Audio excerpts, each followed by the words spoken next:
and welcome to Reliving My Youth. My name is Noel Fogelman. My guest this week is Janine Turner, the actress and author, probably best known for her role as Maggie O'Connell on Northern Exposure. The show ran for 6 seasons. Absolutely fantastic show. It is very rewatchable.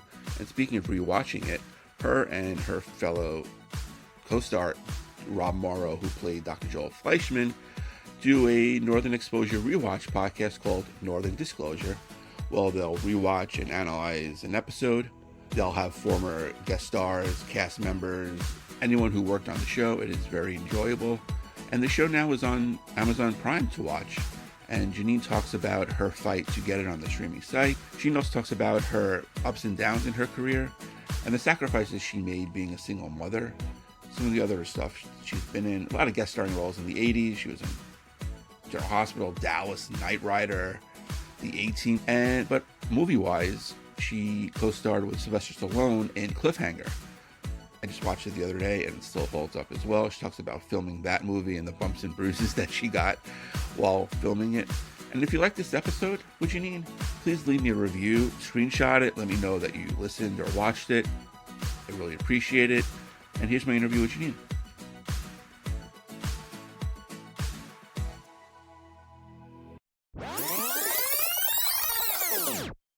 So Janine, thank you so much for joining me today. I really appreciate it. Oh, it's my honor. Thanks for asking me. Yeah. But before we talk about your career, which I absolutely love, I think your most important role in life is a single mother. And I applaud that. Congratulations on your daughter just graduating Harvard Law School. I think that's absolutely amazing. My mom is a single mom, so I can relate. And there's a lot of Oh. sacrifices that, she made for me, and appreciate it every day. She still does stuff for me. But just talk about that role and also the book you wrote about being a single mom.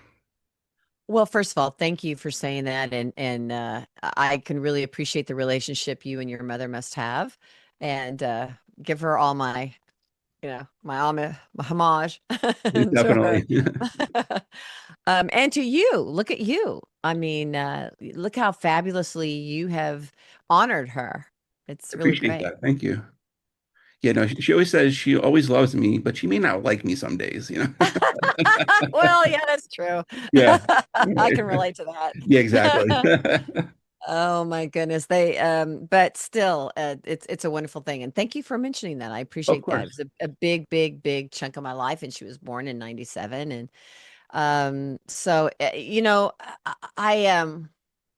it's interesting because I started modeling at the age of 3 and in Dallas, Texas. I always joked I was one of Kim Dawson's oldest models. You know what I mean? Yeah. Because I started at the age of 3 and was modeling in all these covers and magazines for Texas fashions and things of that nature. And there was one job I had where I had to stand in the engine of, I don't know what it was back then, like a 727, an Right. engine.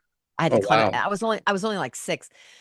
But anyway, I was in New York at 15 and LA at 17, and I've always been, a working girl. And I had this sort of determination, which you have to have in the Hollywood.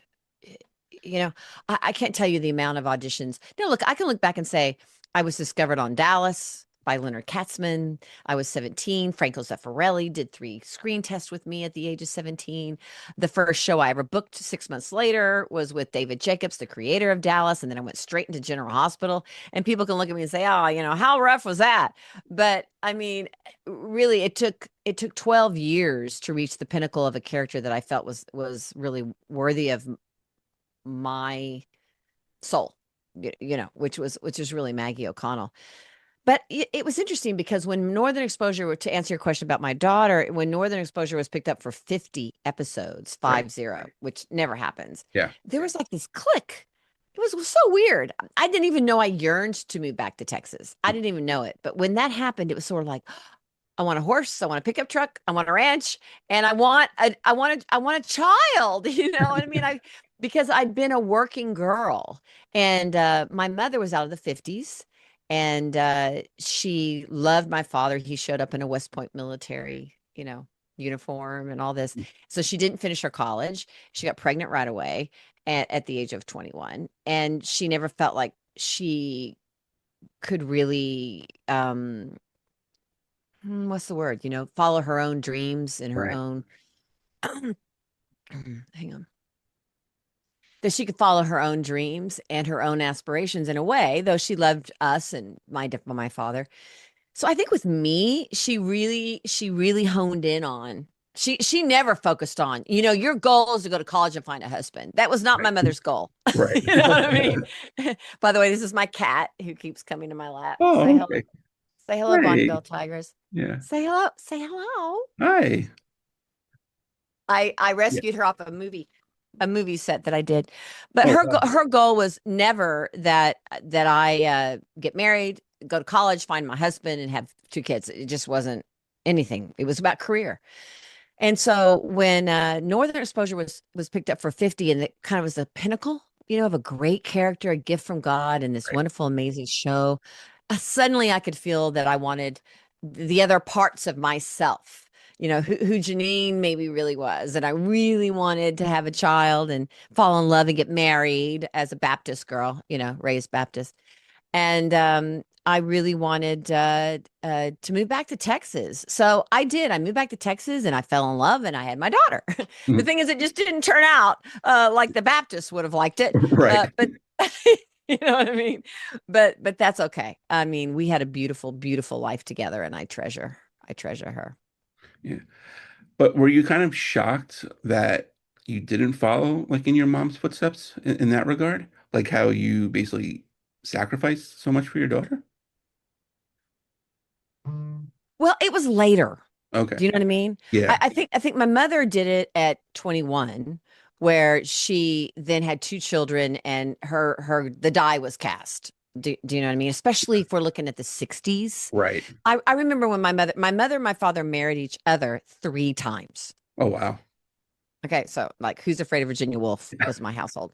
And so I think that, but her die was cast, and that she was going to be, she ended up selling real estate and becoming the number one realtor in the Metroplex. I mean, she won all kinds of awards. My mother's a powerhouse. My father used to say, anything I've learned as a businesswoman comes from my mother. I mean, Right. my mother is a powerhouse. And but with me, she was, it's interesting. When we become parents, we always want to assess our lives and make it better for our children and let them have what we didn't have. It's really interesting. And was very academic, A pluses and all this, and I really wanted to go to college. But my father said, "Are you kidding? You're making like $100,000 a year on a soap opera, and it's 1980. Why would you go to college?" And yet my daughter, right, ended up going to college and Harvard. So we all kind of stair step and want things differently for our children. But by the time I had my child, I already had my career. Um, so it was a little bit different. Now, did I put a kind of a little bit of a throttle, step back, brake, not throttle, but brake Right. on that career? Yeah, I did. I did for her. Most definitely. But I'd already had my pinnacle, if you know what I mean. Yeah. I mean, Or to come. I really feel there are more pinnacles to come for me. But well, I'm nevertheless, sure. in Yeah. that era of my life, I put the brakes on. Right. Do you feel like, how can I put this? I don't want to offend you because this is not my intention, but Mhm. like you being an older woman now, trying to get back into the industry, and it's not really kind to older women. I mean, there are some now, it's a little bit better than it was, say, 10 years ago, but do you feel like there's some obstacles that you may face? Oh, well, definitely. I think when you don't commit your life like Jennifer Aniston, Yeah. to New York or LA. Um, and I worked. I did Friday Night Lights. I worked with Anthony Hopkins. I worked with Robert Altman. There were still really interesting work, and now I've written two musical. I've written a musical and a Broadway play. So I wrote five books. I created a foundation, Constitute Yeah. America. I Right. directed a short film. I mean, it's not like I stopped, but it Right. wasn't on that kind of Hollywood, high A-list sort of thing. And I think what happens is I'm kind of a little bit. It's interesting. I really feel that my career is going to kind of have a comeback. I just kind of feel it. I feel there's going to be a big sort of turning point for me now, and to walk through, the 60s to the 80s to the 90s type of thing. But it's It's interesting to think about the fact that I did step full, but also I'm kind of in no man's land, if you know what I mean. It's like people look at me and say she can't possibly be a character actress. You know what I mean? Yeah. If I go in for a role and I just let my hair look horrible and take all my makeup off and don't wear any rouge or Yeah. lipstick and I do like the character actor thing, Right. well, they never go for me. You know what I mean? And if I'm glamorous, then I'm suddenly in the kind of Jennifer Aniston kind of category, and there are lots of women who could fill that category. So, but that's okay. I believe that there's destiny and purpose. And I always say, God, guide me to accomplish your purpose and succeed in the things for which you sent me.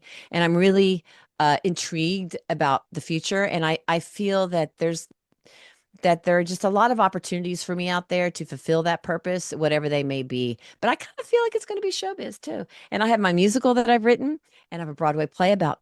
I don't even want to say. Hmm. It's so cool. So I think that it once again. I'm where I am to answer your question. I'm at that point again where I was at the age of 17. Okay. When I moved out to Hollywood and said I want to be an actress, people rolled their eyes like, sure. And it took a very long time for me to get a really pivotal, strong role that wasn't objectified. And I can't tell you the horrors, 10,000 no's, just defeat after defeat after Right. defeat until and so now I'm kind of back, but I know what that experience is like. And I don't cower. I don't, when people roll their eyes, like, sure, you've written a musical. Yeah, right. I'm like, just wait. I've seen that look before, and give me a few years, but we'll get there. And God opens all kinds of windows. Yeah, and you proved them wrong before, you'll keep proving them wrong now. Yeah. Right. Yeah. And you mentioned like all the rejections. How did you handle that? Like being young and just like having doors shut in your face. Like what like inspired you to keep going? That's a really excellent question, Noel. And I think it was twofold. I was, my dad obviously was very, when he was at West Point, he was like, "Oh, I don't like it here at all." I mean, he was right out of Athens, Texas, and he played football for West Point, and he didn't want to stay, but he's not. I'm going to stay. I'm going to stay for my kids, and I'm going to do it. And my mother is the most hardcore. You know what I mean? She's the most hardcore, determined Energizer bunny. She's 88 now and living with me. You know what I Oh, mean? She is like tough as nails. And so I think that I was trained with good stock about how to, and also something that's maybe a little bit of seed planted in me. It was this kind of, it's in my heritage. We have great faith in my heritage. My great grandmother was a pillar of the Baptist church and things of that nature. My dad was Episcopalian and my mother was Baptist, so they always argued about right. church, but it was also this sort of belief. And my mother used to say to me, when God closes a door, he opens a window. And she would also say to me, I remember I was 15 in New York. I moved back for 1 year, and that's when I was discovered by Franco Zeffirelli and the producer of Dallas. I was 17, 1980 ish. And I called, she goes, call the agency, Kim Dawson, and see what they're doing. Because I was kind of in a in between year. I graduated a year early from high school, but I was a junior in high school. And they said, um, oh, no, it's slow. Nothing going on. And I hung up. And mom's like, what'd they say? And she said, I said, well, they said it's slow. And my mom said, right? And this is really cool. She said, well, somebody's working and it might as well be you. Hmm. So call him back. And so I did. I called him back. I'm like, well, like somebody's working and it might as well be me. But I think what I learned was that fierce sort of determination. And let me tell you, before Northern Exposure, I was depressed, down and out, $8 left. I was walking around like a Dostoevsky novel. I was saying, God, I tried to do something worthwhile and I let go. I let go. I said, well, okay, maybe what I'm doing is not what's right. And you guide me. And I didn't get the soap opera I auditioned for. I didn't get the Tom Selleck, Stanley Tucci project I was up for. But I'd already met Universal. And when Northern Exposure came along, it was Universal. And so I could go through Universal had already approved me. And then I went to CBS. And so God bless all the people, CBS and John and Josh. So it's my saying is just don't give up before the miracle. It Hmm. it really is the Woody Allen show up. 80% of success is showing Right. up. You just have to. And you know what? In the day, I was 17. Remember Farrah Fawcett? Of course. Yeah. Okay. And Jay Bernstein was her manager, the Svengali. kind of manager. And I went to a seminar of his, which I'm sure my mother figured out. And I was sitting there in this like hot pink jumpsuit, I was 17 with all this long brown hair and my hot pink fingernails and everything. And Jay Bernstein saw me in the audience. And I don't know, he called me up to the stage. I don't remember. And after that, 2020 was doing a story about Jay Bernstein, and they brought me into it, kind of like as a discovery. And one of the things that Jay Bernstein said is success is like a triangle, where at the beginning, all these people want to do it. I'll never forget that he told me this. All these people want to do it down here. It's the people that have the staying power, that get to the top of the triangle, that don't just fall away for whatever reason. So really it's about just I had to stick to it for 12 years. 12 years until Northern Exposure. So that was quite a long time. I mean, I worked. It's not like I didn't work, Yeah, but I didn't have the work I really wanted. right. Yeah, because I mean, I remember you from like A-Team and Knight Rider and Love Boat. Oh yeah. Yeah, and all that stuff. And I was always I was kidnapped. I was always kidnapped. right. And Yeah. I was even kidnapped on Cliffhanger. I'm like, Yeah. are you kidding me? Yeah, we'll get to that in a second. But even like I loved Monkey Shines. I know you had a very Mm. small role in that. Hey, you Mm. had an affair with Stanley Tucci, so at least you got to work with him in that movie. Yeah, I really love Monkey Shines because Yeah. George Romero. Yeah. And what I was doing is I was saying no. They were calling me all the time for roles, and it was bikini, it was objectified. And I'm like, no, no, no, no, no, I'm not doing it. I moved to New York. I'm a serious actress. My agents in LA fired me when I moved to New York. But I thought if I can't become a serious actress and respect myself in this craft, I don't want to do it. And but I love Monkey Shines because I was studying with a method, actor studio coach. And everything I did was about finding those sort of, layers underneath of emotion. And that she smoked these cigarettes. Mhm. So everything I did, even though it was a few scenes, it was like bringing all that emotional life underneath, which I also tried to bring to, Maggie O'Connell. Yeah, absolutely. And with Maggie, you mentioned Jennifer Aniston before, and like in the 90s, everyone had the Rachel hair. But a lot of Hmm. people I knew had the Maggie hair. And you That's said such a true. trend, with that. A lot of friends in college who cut their hair short because of the show. And just you struggled so long to get that role. And like you said, God works in mysterious ways. And you got, Mysterious ways. yeah, and you got Yeah. the role of the lifetime, which now thankfully you can watch on Amazon Prime streaming, which I'm True. doing the rewatch now, and so are you with Rob with the Yeah, on our Exposure podcast, our podcast, Watch podcast. which is Hmm. absolutely fantastic. I listened to a couple episodes, and you have guest stars, series regulars, crew members, Uh-huh. creators. It's really good. So, whose idea was it to start the podcast? Well, to back up a little bit, it was my idea to get it streamed. Okay. Um, they weren't streaming it, and I remember, believe it or not, I met with my Methodist preacher's wife. You know what I mean? And she was talking about in South Lake, Texas, how much she loves Northern Exposure, and she goes, "Why isn't it streamed?" I'm like, "I don't know." And this was 5, 6 years ago, and she goes, "Well, I hear it's because of the music." Okay, so like the Methodist preacher's wife, who's a good friend of mine, Debbie, knew that Northern Exposure was being streamed because of the music. I'm like, huh. And so I literally cold called the executives. I Right. looked up executives at Universal Studios and I looked up the name and I just thought, well, I'll call him. And he said, let me look into it. And he called back. He goes, well, we're not doing it because it's cost too much money because of the music. And I said, well, let's talk about that. May I speak to that person? And I worked with Bill Verbanek. He was a wonderful man at Universal Studios. We worked together for 3 years. And they at one point they ditched and said, we're out. And I called and like, oh, what's this? And they're like, oh, Janine's back. Janine's back. And I said, no, no, no, no, no, this can't happen. And they literally said to me it would not be streaming if it hadn't been for my persistence. And so I really, really felt that the legacy of the show needed to persevere and to continue. And it wouldn't do that if it was just DVD. I mean, who the rising generations, they don't have DVDs, they don't even No. have TVs. So it was 3 years of my life. And so it was started streaming. And then Rob actually called me and said, hey, do you want to do this Watch podcast?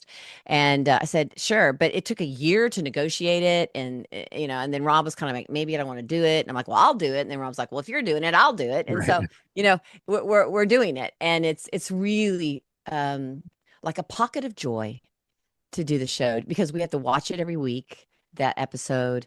It's such a relief from the terror and the traumas of society today Yes. to walk into that benevolent universe of Northern Exposure.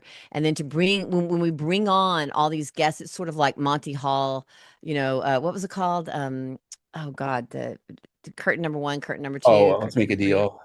Yeah, let's make a deal. My Yeah. mother and I used to watch that in kindergarten when Right. we'd have a bologna sandwich and then I'd take a nap after Monty Hall. But the door opens and we see people that we haven't seen for 30 years, and there's always this anticipation, like, what are they going to look like? Right. What's it going to be like to see them? And everybody is incredibly joyous and excited about coming on to Northern Disclosure, Yep. um, to watch the podcast. It's lovely. It's a pocket of joy. Yeah. And the best thing about it, the show holds up. It doesn't Oh, look thank dated at all. Just, I mean, because the storylines, the town, it's evergreen. It could happen anytime, anywhere. you. And the characters are just amazing. Was this the first time you've watched it in a while, or since you You filmed it? know, once it was such an intensity of 5 years. It was 6 seasons, 5 years, Right. 110 episodes, 18 hours a day. It was so intense. And so I think after we all left, we just sort of scattered. But we had that love for one another. And over periods of time, I saw John Corbett and I saw Rob Morrow and I saw Barry Corbin. And so I don't know that we kept in touch that much, but there's a kind of a love we all have for one another as like an acting troupe. We were all removed from society. If we were removed from LA and we were all in Seattle together. So it was this sort of time of bonding. And it was a meteoric rise for all of us, with the show becoming so incredibly popular and all the Emmy and Golden Globe nominations and all this that happened. And so we just have an innate sort of appreciation and respect and love for one another. Yeah. And you guys were kind of lucky that the show was kind of debuted in the summer, which you Hmm. don't really watch it. So, and like, I'm sure the execs don't either. So you kind of had your free will to establish like a universe there and kind of Oh, well, get the yes. the ground swelling, which was really good. And it was amazing to watch. Look, a lot of us were just so happy to have a job. Right. You know what I mean? It's like, oh my God, I had $8. I literally had $8 left. Right. And Rob was in a kind of a similar position. John Corbett had been almost ready to give up. Cynthia Gary was her first pilot season. I mean, Wow. Cynthia Gary was the luckiest Yeah. of all. And Barry Corbin, of course, was established with War Yes. Games and Right. Urban Cowboy. John Cullen was this fabulous Broadway star, and I'd actually worked with him on On Quantum Quantum Leap. Leap. Yeah. Yeah. And then you bring in Peg Phillips and Elaine Miles and Darren Burroughs, and we had that round table session, and it was magical. Seattle's magical. It was at the time. The pine trees, the frogs, the smell, the fragrance of the air. I'd lived in New York City for 5 years. And then at that round table, I just remember looking around everybody thinking, this is so uh, special. And John John Falsey, God bless his soul because he's passed.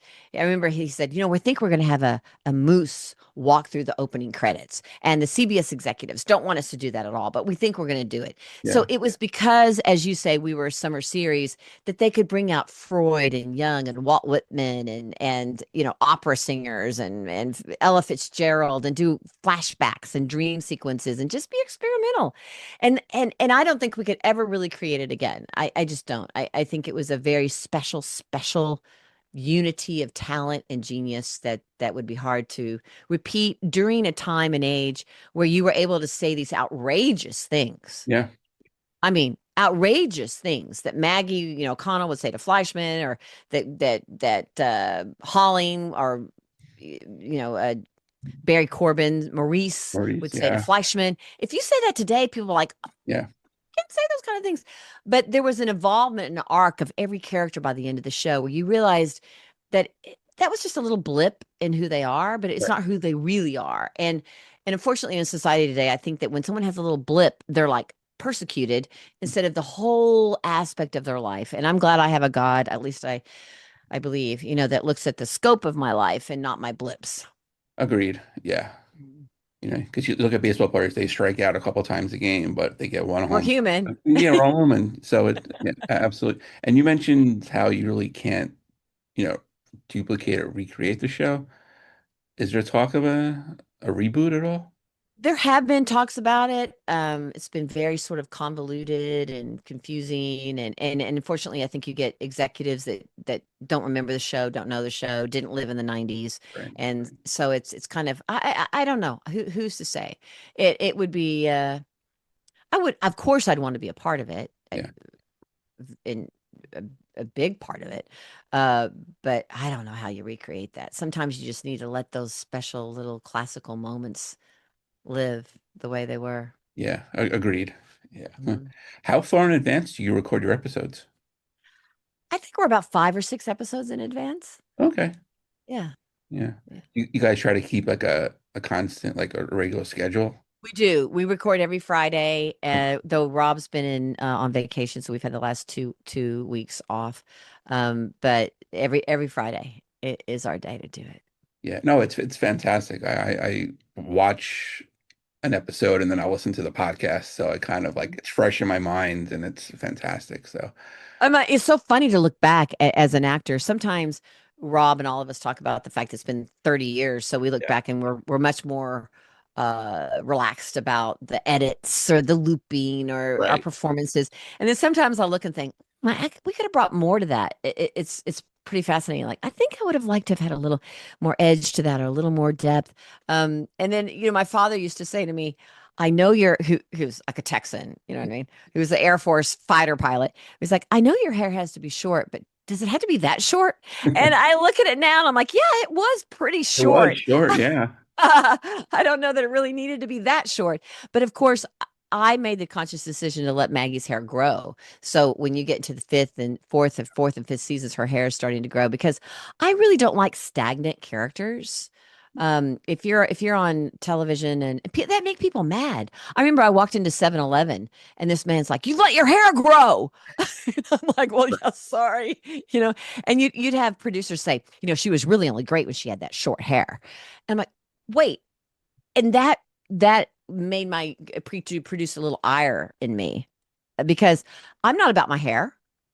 My acting talent has nothing to do with my hair. Right. It has nothing to do with my hair is short or long or whatever. I like versatility. I like creativity. I like change. So it was fun to see Maggie evolve. Yeah. I remember the show Felicity when Kerry Russell cut her hair short, and that was all the talk about it. It's just like, okay, she's cutting her hair. She's still the same actress. It's still a good show, but God forbid, even if a man shaved his head, it wouldn't be a big deal. You I know? know. I'll just never get that man in the 7-Eleven. Why are you letting your hair Yeah, right. grow? I, I looked at him though. I looked at him and I said, "Do you want short hair on your wife?" Yeah. He's like, "No." I'm like, you know, Well, there you go. I'm Yeah. a woman, you Right. know. Yeah. Yeah. But besides like rewatching like the show for the podcast, can you rewatch like your other projects at all? It's really interesting because have you seen those archive Instagram channels now where Yeah. like there's the Jessica Lange archive? Right. And I moved my mother in with me who's 88 and I'm taking care of her. And that's a challenge. She's 88, but I love my mother and I want to honor her and have her be in my home and not stick her somewhere else. And with the move from her house to my house, I have a big kind of like storage house filled with trunks of my stuff. But it's really interesting to see all the clips and all the things that she has of what I've done. And I thought it would be really interesting to start one of those archives because I just did a Dallas reunion where it was fun to be included Right. because but I was discovered. I mean, I went to the pool at South Fork and that video's had hundreds of thousands of views. I did a little video there. It's really interesting. But I looked at that pool. I'm like, oh my gosh, it was in that corner where Leonard Katzman, the producer of Dallas, lifted me out in my yellow and white bikini and said, "You need to go to Hollywood. You'd have a great career." And I listened to him. I mean, Franco Zeffirelli came around about the same time, but I listened and I moved to Hollywood. I graduated from high school a year early because of Leonard Katzman pulling me out of that pool in that corner. And so I think it would be really fun to start one of those channels because a man that was there who has a radio podcast. He has sent me clips of my work on that show. Oh It's wow. a lot, but speaking of work, it's a lot of work to have to kind of pull clip after clip after clip to kind of put on a. But it would be interesting to do. It'd be a lot of fun to do. And so, to answer your question, I don't always go back and rewatch my work. But I did rewatch it with my daughter, Northern Exposure, because she had really never seen it. She started to watch it at age 5 or 6, and she saw that Maggie O'Connell was down in, the drinks and smoking the Yeah. cigarettes, and it upset her. Okay. So we waited, and she was about 20, I guess, and she absolutely loved it. So I think Northern Exposure, of all things I'd want to watch again. I've watched Cliffhanger a few times. And Northern Exposure, it's just because the writing was incredibly rich. And all of us were such an ensemble acting troupe, and we loved each other so much. It's a real joy to watch the show. Not to mention, it's just a joy to watch the show. I Yeah. mean, I keep repeating the word joy, but it's this benevolent universe where people are accepted and loved, and there's always a resolution at the end of what happened. And so it's a beautiful show to watch. Not Yeah. to mention, it was so quirky and intelligent and sexy, and won all those awards. It had 132 nominations. That's crazy. Yeah. Yeah. And it won the Peabody, so it's pretty Right. cool. Which I think is like the most important award out of all of them anyway. Yeah, yeah, yeah, yeah. You know. Yeah, and you mentioned Mhm. Cliffhanger. You talked about getting typecast as kind of like the damsel in distress and like, wearing bikinis. Well, you were a pilot in that in the snow, Mhm. just like Northern Yeah, Exposure. yeah, I know. I Yeah. know. It was really great to book Cliffhanger. I knew the momentousness. Is that a word? I don't think Yeah. momentousness is a word, We'll make it a word for but today. we're going to pretend like it's a Yeah. word. I'm a writer. Yeah. I'm actually a poet. You can like make up words if you want Yeah. to. The momentousness of Yeah. the occasion. I understood what a movie with Sylvester Stallone was all about, and it was just about the. I mean, look, I grew up in the '70s when Rocky came out, and Right. every high school football team on the planet during halftime was playing the Rocky theme. Yeah. You know what I mean? He was like a god to us. So it was a great opportunity to, and she was a pilot. It's not like she was a objectified No, character. not at all. She was a pilot. She was right there beside him. She was Yeah. sliding down all the hills and operating that helicopter, which my dad was really proud because he was a pilot. So I was Right. a pilot twice. Yeah. He taught me a lot about how to be a pilot. But it was just ironic that at the end I was still kidnapped. Yeah. Right. Totally. Yeah. What was the shoot like for that movie? I remember growing up and reading the trades. And for those who don't know, it was like Hollywood back in the '70s and '80s, or we don't have cell phones. And it was Hollywood Reporter and Variety. And you would open it up, and on Fridays or whatever, it would show all the works that were in production all across the world and all the people that were working. And I wanted to be one of those people, Mhm. you know? And one day I was. I was one of those people when they opened up Variety and saw Cliffhanger, then Janine Turner was in Italy filming it. And so it was a little bit surreal. But then again, it was also very real because it was hard. I was covered in bruises when I finished. I was, hit in the face. Things exploded in my, misfired and exploded in my face. And I was running across bridges that I could have died. It could have died to my Right. death. If I'd been a mother, I never would have done it. But you kind of go, well, all right. I remember I took a step backwards and started to fall. And I looked and I was on top of a pine tree. And Sylvester grabbed me. And I told my mother that in Texas. And she goes, you go out and put a like broom handle and make sure you're safe. It was a very, very dangerous movie to shoot. And it didn't matter how brave I was or what I did. It was really never enough for the stunt doubles because you didn't just have stunt doubles. I mean, stuntmen. Yeah. You had mountain climbers, and they're a whole nother breed. Right. But I mean, if you see a really, really, really wide shot and I'm this big, that's not me. But all those other shots, I was up at 14,000 feet. I was strapped to the pinnacle. That last shot you see of Cliffhanger pulling back, Right. All the three of them. credits, Yeah.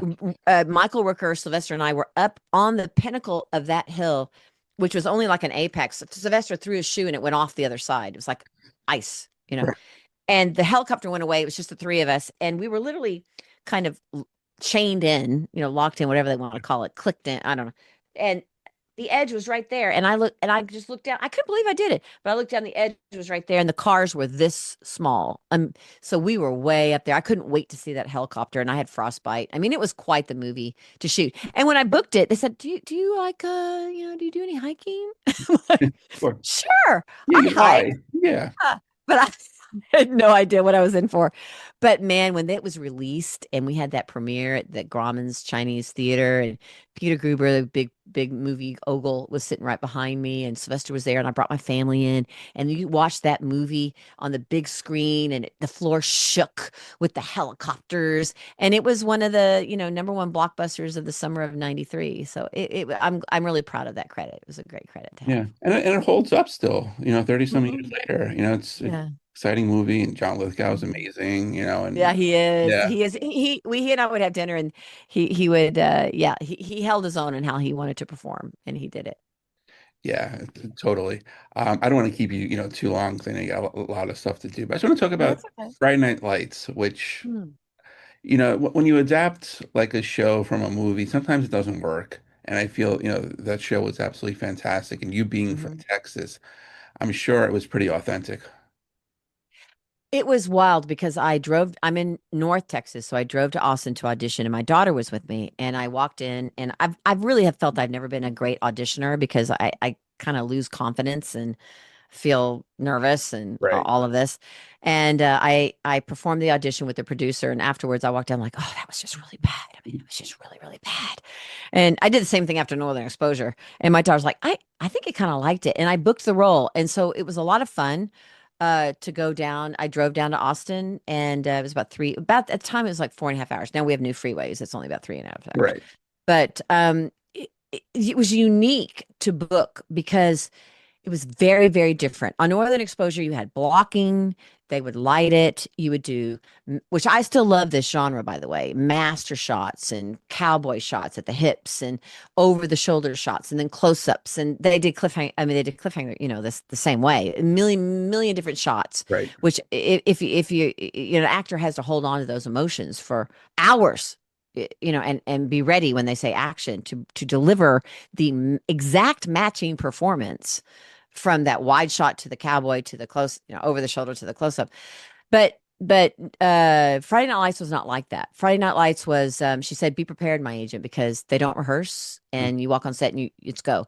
And so you would walk on set and there would be about three cameramen wearing, the cameras that were like poltergeists. They were hooked onto them and they moved all around.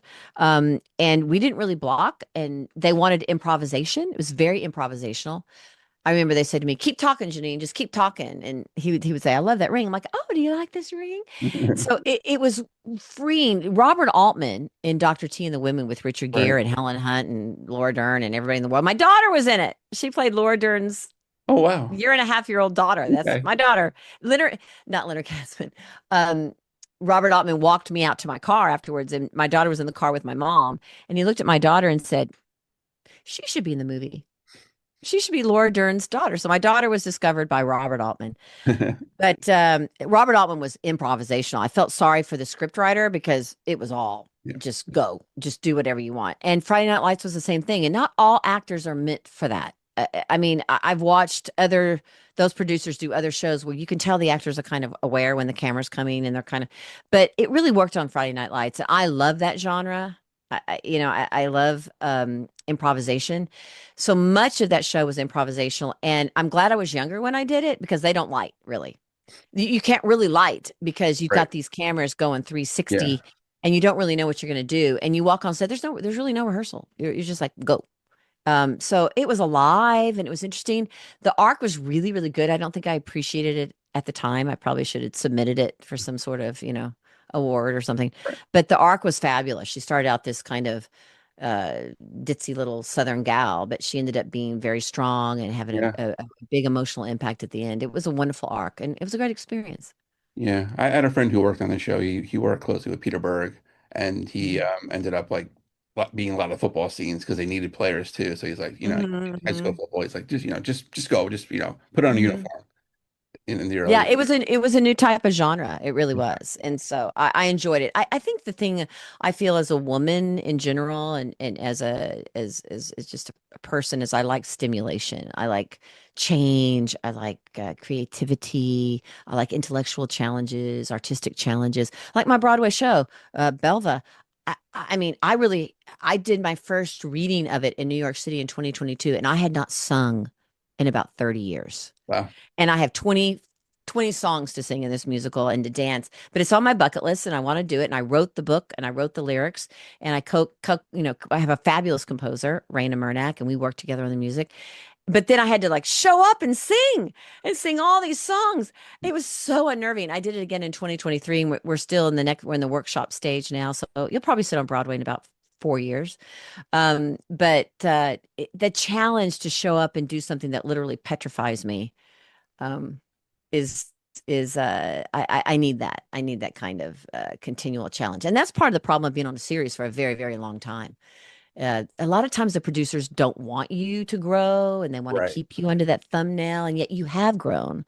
And I think a really great producer and director will recognize that in an actor and let them challenge themselves and bring some things because even Maggie O'Connell is going to grow in 5 years. But so a lot of times they hesitate to pull away from the sort of pattern that they know works. Yeah. I mean, I feel all quality shows have characters that mature and advance. 'Cause, I mean, Hmm. unless you're like The Simpsons, obviously an animated show, but like everything else, shows that last have characters that grow, and it's the actors who do that, but it's the writers. The writers Hmm. Oh need yeah. to, you Yeah. have quality writers because It's the writers and it's yeah, the producers and directors and the studio executives and the networks that don't live in joint effort. fear of change. I mean, Yeah, they have to allow the creativity to change in the way that Northern Exposure was allowed to be this kind of birth of right. spring during a summer series. And I think that it's really a combination. That's what I love about the arts is it's a collaborative experience. If you don't have if it's not on the page, it's not on the stage.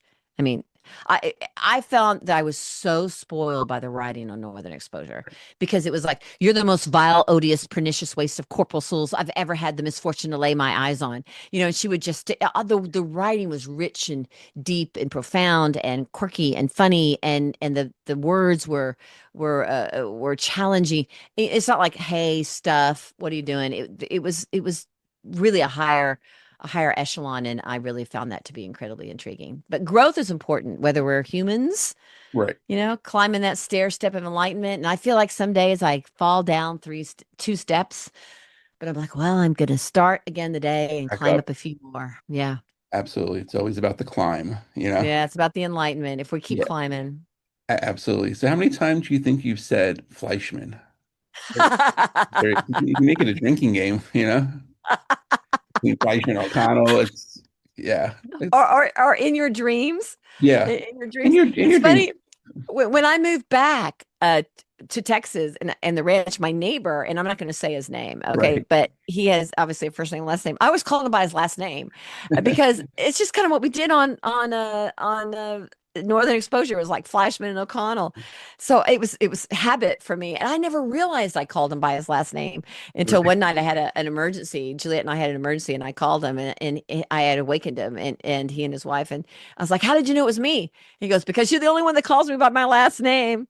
That's So great. Yeah. that was part of the quirk. That was part of the quirk. Yeah. Yeah. It was funny. And I can relate to Fleischman because I grew up in Queens. Not a doctor, but I grew up Uh, in Queens, so I can yeah. it's always good to hear, the A fish out hometown. of water. Yeah, Yeah. absolutely. But Janine, thank you. I really appreciate your time.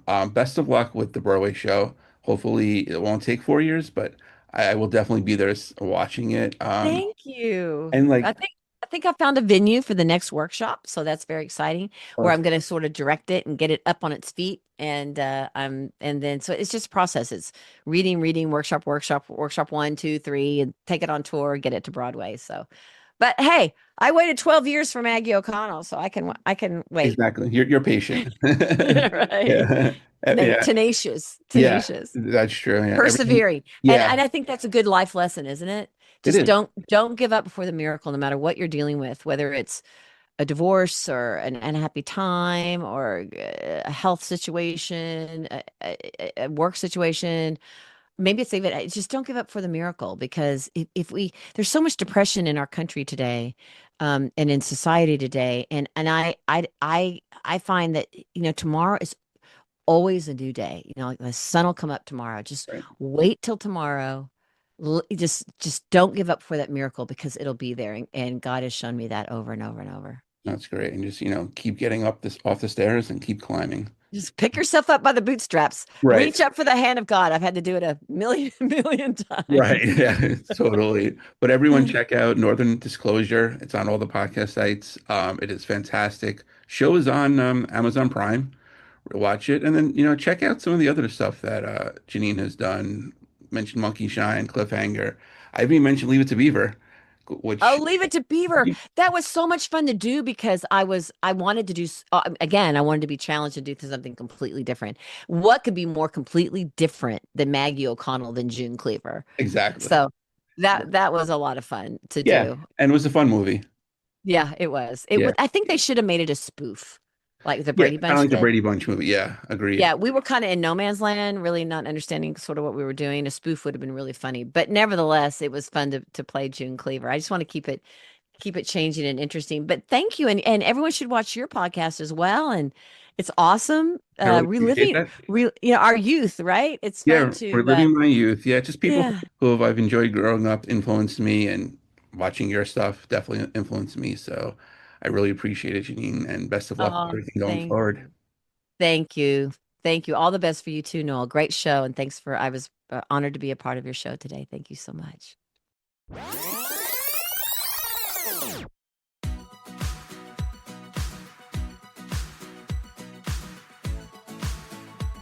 And a special thanks to Janine for joining me today. Northern Exposure is now streaming on Amazon Prime. The podcast Northern Disclosure can be found where podcasts are found. You want to follow her, JanineTurner.com, Janine Turner on Instagram. And if you have a guest suggestion, hit me up on X, formerly Twitter, at ThePersonal19. Be sure to like the page Living My Youth on Facebook. Go to iTunes, check out all the past episodes we've had.